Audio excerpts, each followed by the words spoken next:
Welcome back to Bumps in the Night, the podcast where the haunted meets the heartfelt. I want to share stories and discoveries with you, dear listener, so won't you join me on this journey? This is episode 12, Back to School, with Ghosts. So it's just me in the haunted studio today, which means you're getting the full unfiltered dose of my ghost-loving brain. No interruptions, no side commentary, just stories, shadows, and maybe a little birthday scheming. My apologies if you enjoy the side commentary. Hopefully that will be back next episode. I'm Sarah, and today we're heading back to school, but not for textbooks and cafeteria pizza. We're talking haunted hallways, ghostly principals, and classrooms that never quite let go. So, what's haunting me this week? My birthday's creeping up, and what's haunting me isn't ghosts, it's the logistics. I've got a soy allergy that makes dining out feel like Russian roulette with a side of steamed vegetables. I've got a toddler who doesn't exactly respect the concept of me time, and I have a budget that laughs in the face of spa days. So yeah, I'm haunted by the question, how do I celebrate when the usual options are off the table, literally and figuratively? But here's the twist. I'm not going to mourn what I can't do. I'm scheming, I'm dreaming up a celebration that fits my life right now. Maybe it'll be a cozy night in with a soy-free dessert I actually trust. Maybe it'll be a solo walk with haunted podcast episodes queued up and no one asking me for snacks. Maybe it's a moment where I feel seen, not by a crowd, but by myself. Because this year, the haunting isn't about lack. It's about the quiet power of choosing joy on my own terms. So yeah, that's what's haunting me. So next, before we dive into our main stories, let's kick off with a new segment I'm calling On This Date in Dark History. So on September 10th, 1846, members of the Donner Party, yes, that Donner Party, realized they were running out of supplies and sent scouts ahead for help. While not a school haunting, it's a chilling reminder of how quickly isolation and desperation can turn deadly. But the story doesn't end with survival or death, it lingers, and some say it haunts. Donner Pass, where many of the party perished, is now a place of strange encounters. Travelers report sudden chills, disembodied voices, and shadowy figures along the trails. One rest stop near the pass has become notorious for unsettling experiences, like meeting a man with an eerie smile who triggers a visceral fight-or-flight response. Paranormal investigators describe residual energy, sorrow that clings to the land, and apparitions that seem to replay moments of desperation. Author Troy Taylor explored these hauntings in Forlorn Hope, a haunted history of the Donner Party, suggesting that trauma this deep doesn't just fade, it echoes. So today we remember not just the suffering of the Donner Party, but the possibility that some part of it remains. Not in textbooks, not in museums, but in the cold wind that whispers through the pines of Donner Pass. Now, let's move on to today's main segment.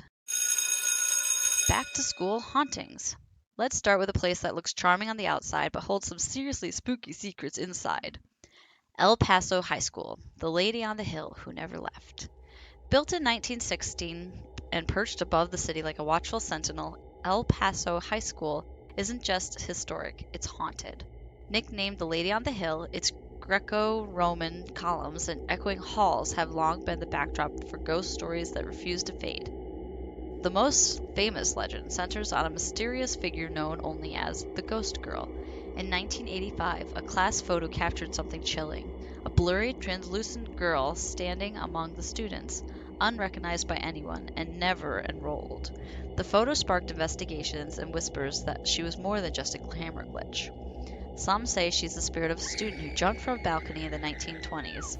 Though no official record confirms the tragedy, still witnesses have reported seeing a girl in white drifting through the halls, or even reenacting the fatal fall, vanishing before she hits the ground.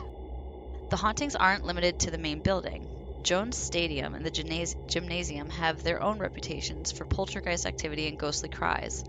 Disembodied footsteps, laughter, and voices echo through the corridors and abandoned utility tunnels beneath the school, places students aren't supposed to go but sometimes do.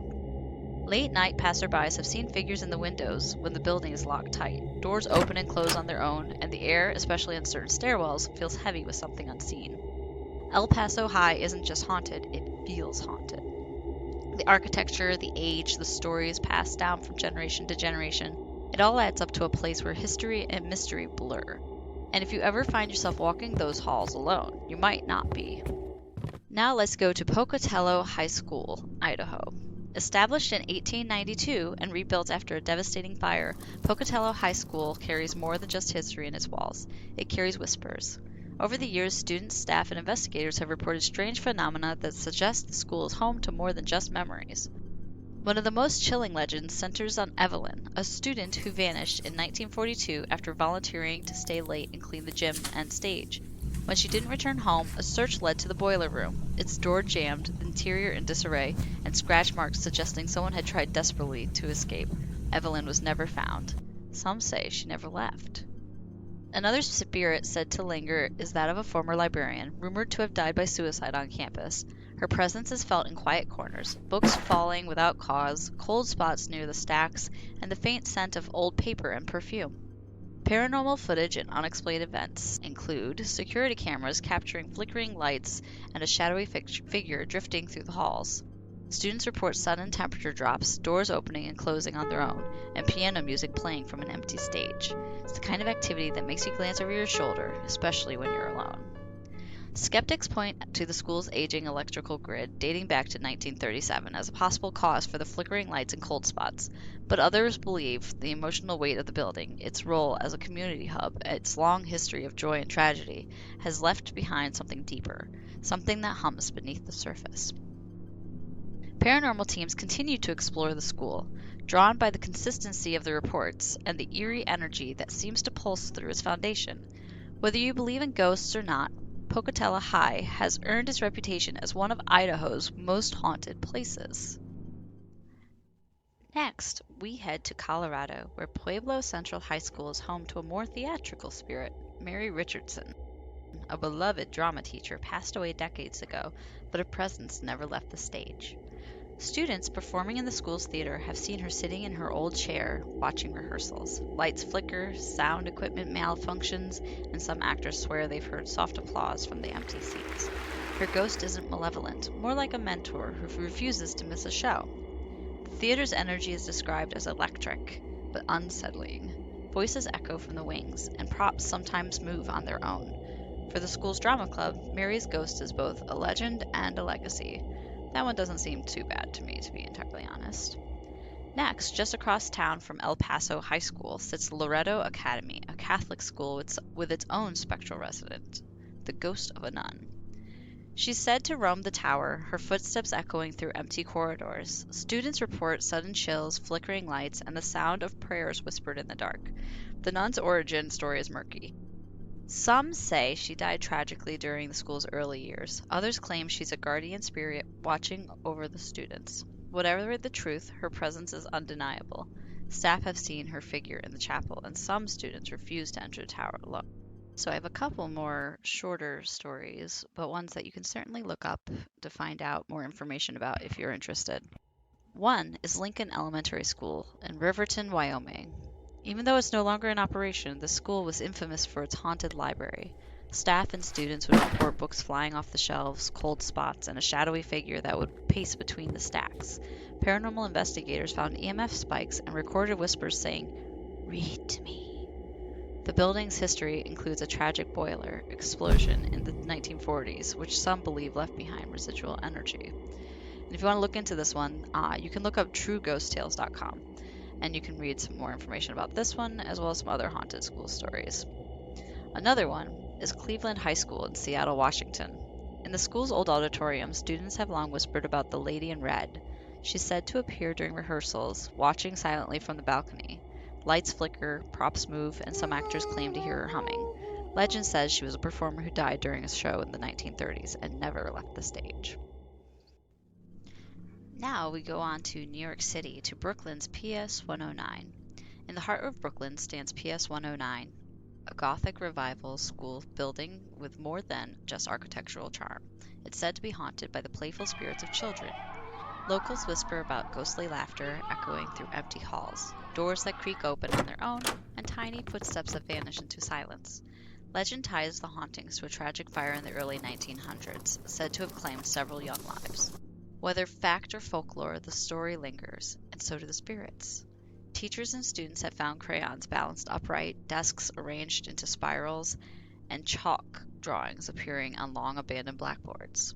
PS 109 isn't just a building, it's a portal where the past flickers through the present, and every giggle in the dark feels like a reminder that some stories refuse to be forgotten. Next, we go to Stonemore Hills School. Nestled in a quiet town, Stonemore Hills School looks peaceful from the outside, but its halls are steeped in unsettling lore. The most chilling legend? A goat-like specter known only as the Goat Man. His origins are murky, tied to a forgotten tragedy that locals still whisper about. Students and teachers have reported fleeting glimpses of the creature during twilight hours. Doors creak open without cause. The air turns icy, and soft, guttural murmurs echo through empty classrooms. Paranormal investigators have captured eerie voice phenomena, raspy whispers that seem to suggest something's watching. Whether guardian or ghost, the Goat Man remains one of the school's most enigmatic figures, and with every unexplained chill and shadowed doorway, Stonemore Hills invites those brave enough to listen and maybe to remember.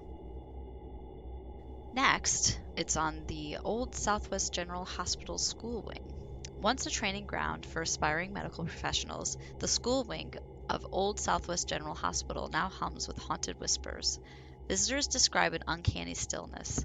Footsteps echo with no source, books tumble from the shelves, and the air feels thick with memory. Apparitions of translucent nurses and long-gone scholars drift between forgotten desks, as if chasing knowledge or guarding secrets too sacred to release. Some say these spirits are bound by unfinished lessons. Others believe they're sentinels of medical mysteries buried in time. Paranormal investigators have captured spectral voices, faint lectures, raspy murmurs, hinting at truths that refuse to fade. Here, the curriculum is no longer written in textbooks. It's etched in silence, in shadows, and in the lingering presence of those who once sought to heal.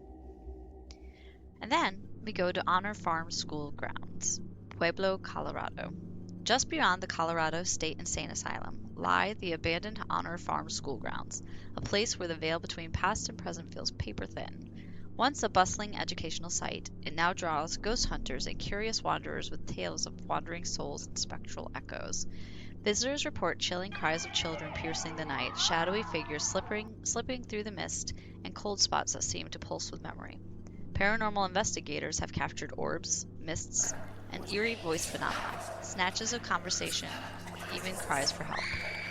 One legend speaks of a tragic event that cursed the grounds into perpetual haunting. Whether myth or truth, the land feels alive with stories, unfinished lessons, spectral play, and whispers of lives long gone. As nature reclaims the ruins, the Honor Farm becomes less a school and more a living archive, a place where history isn't just remembered, it's felt.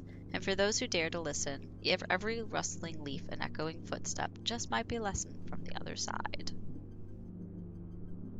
What makes these schools so haunted? Paranormal researchers point to a few key factors: age, emotional energy, and tragedy.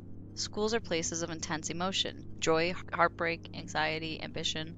When those emotions are layered over decades, especially in buildings with a deep history, they can leave behind echoes. Some hauntings are residual, like a scene replaying itself over and over. Others are intelligent, spirits that interact, observe, and sometimes even protect. In these schools, we see both. And maybe that's why these stories resonate, because high school is already a place where we're haunted by memories, by moments we wish we could change, by the people we used to be. So the next time you walk past an old auditorium or feel a chill in a quiet stairwell, ask yourself, is it just your imagination? Or someone still there, watching, remembering, waiting? So I've always found schools to be emotionally charged places. They hold so much energy, joy, anxiety, heartbreak, hope. Maybe that's why they make such perfect settings for hauntings. When I was in high school, I was in the drama club, which led to multiple occasions to walk around my school after everyone had left. Anyone who has done this has likely noticed that eerie feeling that comes from being in a place where you're used to it being full of life is suddenly devoid of any energy, leaving a somewhat disturbing feeling. So if you've got a story from your own haunted alma mater, I'd really love to hear it. You can send it in for a future episode, or just drop me a note on social media. You got mail. As we have no listener mail, I will read some stories from Reddit. So here we go. What I found was from 2 years ago under the Reddit thread of ghost stories. Somebody asked, "People of Reddit, what's your infamous school or college ghost story?" This is from Bolita Kosmika. I'm probably saying it wrong. I'm so sorry. Here's what they wrote. My faculty has a ghost. The building was built in 1407 and throughout history was many things. In its early years was located in the place a convent of Dominican friars under the patronage of Saint Peter Martyr. Little by little the congregation became the organ in charge of the trial of the causes, that is to say, the Spanish Inquisition. History affirms that this is the convent the inquisitors tortured and executed heretics and those accused of insult against the faith. During this period, the peak of convent's existence, more than 60 friars, many of them famous members of the Holy Office, lived within its walls. After the dissolution of the Inquisition, the building passed from one hand to another and was used for multiple purposes: military barracks, provincial monument commissions, etc. On May 27, 1993, after a thorough remodeling, the building was inaugurated as the headquarters of the government delegation of the state administration.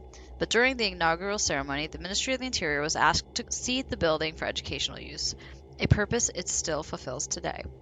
Since the cloister was occupied by hundreds of professors, students, and employees of the university, multiple rumors affirm that within these ancient walls some things happen that lack logical explanation.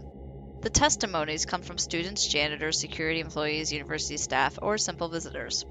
One of the most repeated experiences refers to the vision of a blurred figure, which some describe as a faint white smoke, which is usually seen in some places of the old convent, mainly in some areas such as the cloister, the library, the church, or the upper stalls.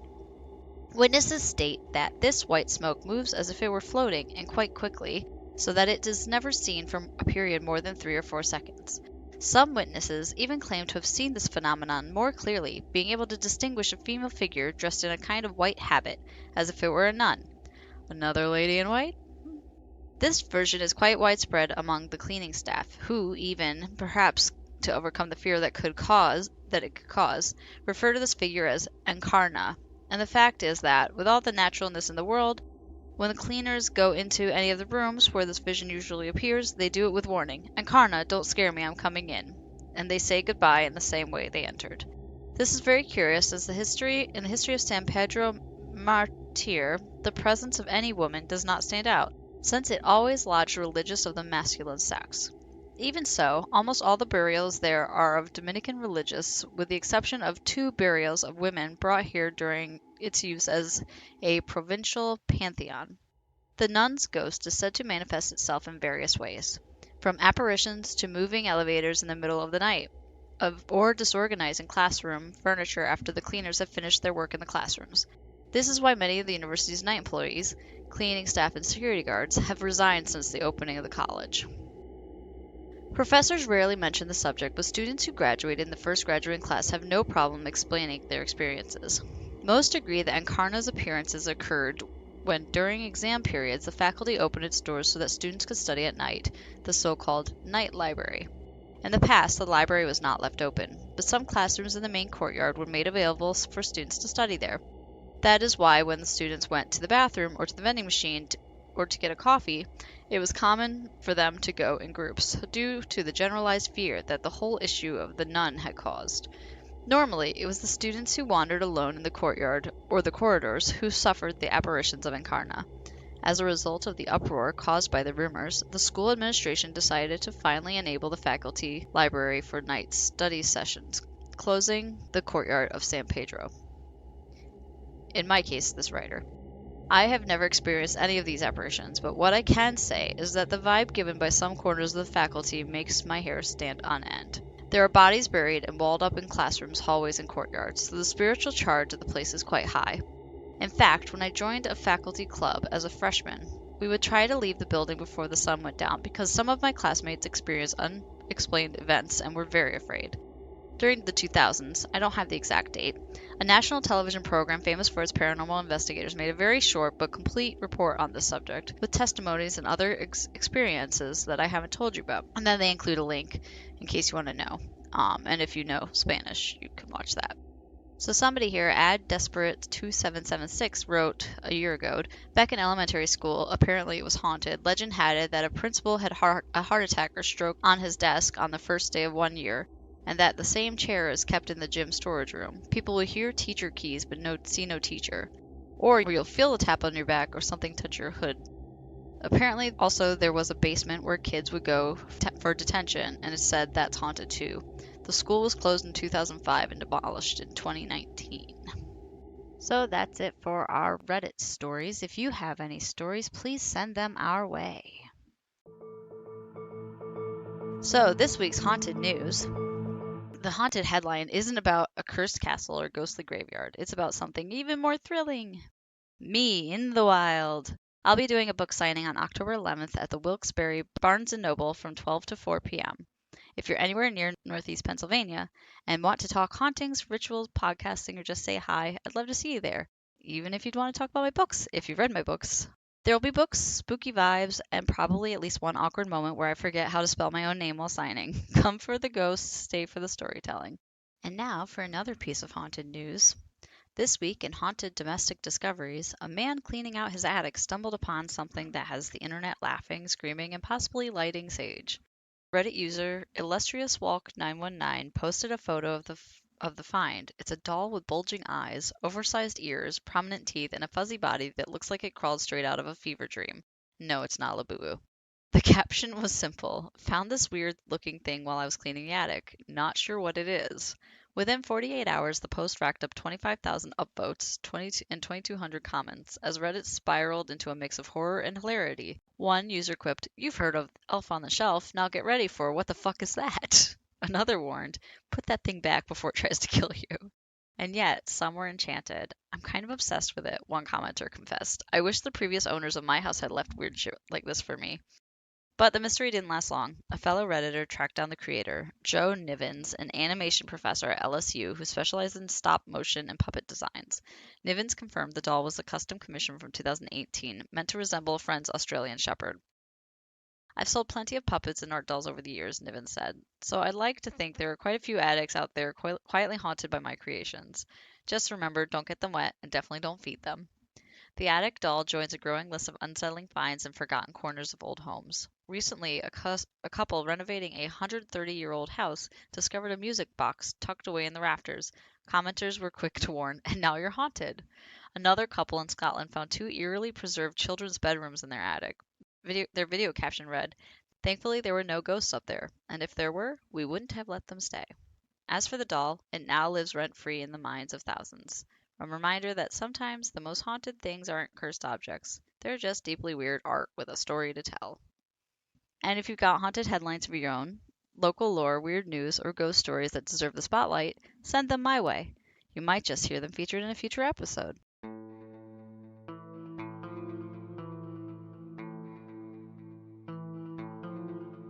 So that wraps up today's lesson in haunted academia. From ghostly gymnasiums to spectral students, we've learned that some schools never truly let go. But don't pack up your paranormal notebooks just yet, because on September 24th, we're heading to college. Think ivy-covered walls, haunted dorms, and libraries where the silence isn't empty. It's collegiate hauntings, and trust me, you'll want to be enrolled. That's it for this episode of Bumps in the Night, Ghosts, Schools, and Hauntings. Thanks for hanging out with us in the shadows, whether you're here for the scares, the stories, or just our charming voices echoing through the void.